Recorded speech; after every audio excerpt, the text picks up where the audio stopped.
Hi everyone, welcome to another Terrain Director video.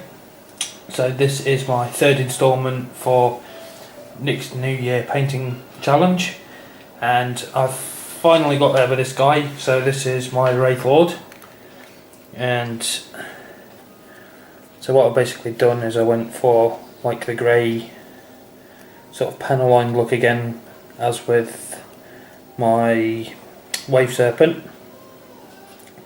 So I've added some like shading around all like the gems at the back.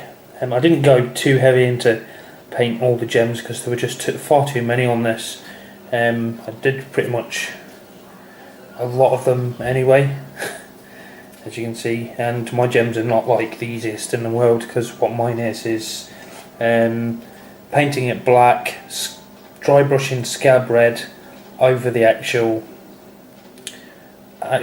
over the gem, and then going in with, I think it's Devlin mud, and giving it a whole wash of Devlin mud, then touching the top part up with black ink, like right at the very top.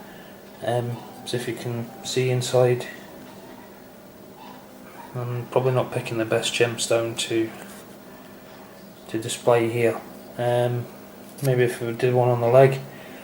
And then what I do is go in with some red, and then as you can see is like I've sort of wet blended the Devlin mud and the red together just in there, so it actually, you can't really see it very good in the camera, but that is actually mixing through to make it look like it's like bright red at the bottom and really dark red at the top. Add a little kind of dick like that with some white, then glaze it over once it's all done. So they can take about 10 minutes each, and seeing as I've painted probably, I think there's like 26 on there that I've painted, so doing all these as well, I think there's like 10 either side of this, and then obviously there's like another 10 on the other side, 10 on there and 10 on there, so doing all them is just far too many. So, but that's the way that I've got it looking. So I've freehanded another design on the tabard part, and that sort of like ties in with my Wave Serpent. I've done that part on the top, and then I've added a little bit of definition to it by putting a couple of warm tone ink, a Vallejo warm tone ink, I think it was, over the top, and the same with the shoulder pad at the bottom. Went in there, and because I've done like red on the Wave Serpent, I wanted to incorporate a little bit of red into it, so I did that part of the sword, and I went for more of the bone. I don't want to see metal on any of my miniatures, so there'll be no silver on these and things like that on the actual miniature themselves. Maybe the bases be different. I'll show you the base as well. As I went in and did some dry brushing and some earth, added little bits of sand to the actual base, dry brushed it over, added some grime and dirt effects onto the bottom, painted these tubes and shells with a brass. You can't really see that very good, but that's leopard spotted, same as that, to make it look sort of almost wet underneath. So that's him, he's finished. I've got a little bit further with my gravity platform, so again with a little bit more freehand on there. Obviously I've gone for the same sort of paint scheme again with the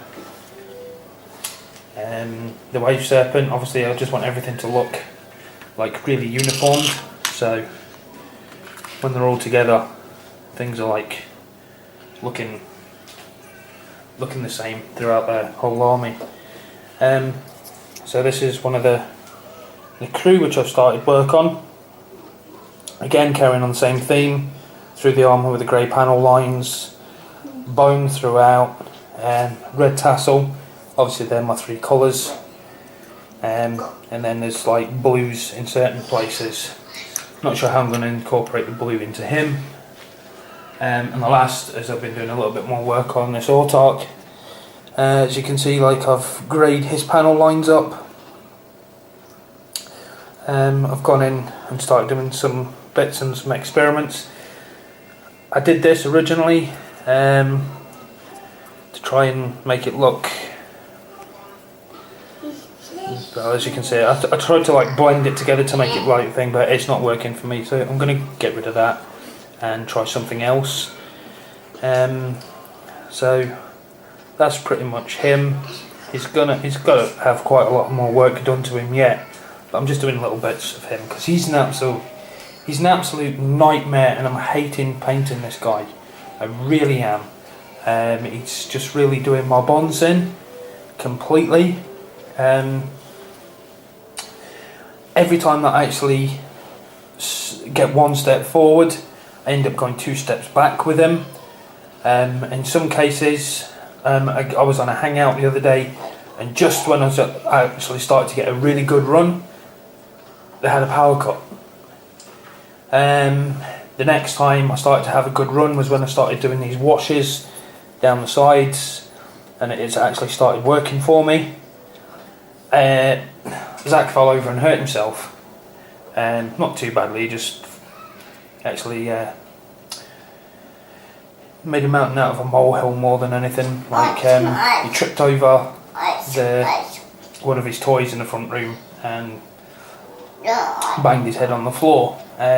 Obviously there wasn't any bruise or anything. It was just, but that just sort of stopped him in my tracks. So he's cursed. This model he is absolutely cursed to pieces. Any other normal miniature I would have painted, that would be done by now. Even me with the slow noises. Sorry, that's because the wee man in the background is making all these funny noises. Even with my slow painting, he should have been done by now, but hey ho, we'll get there in the end. So the Guardian Squad's next.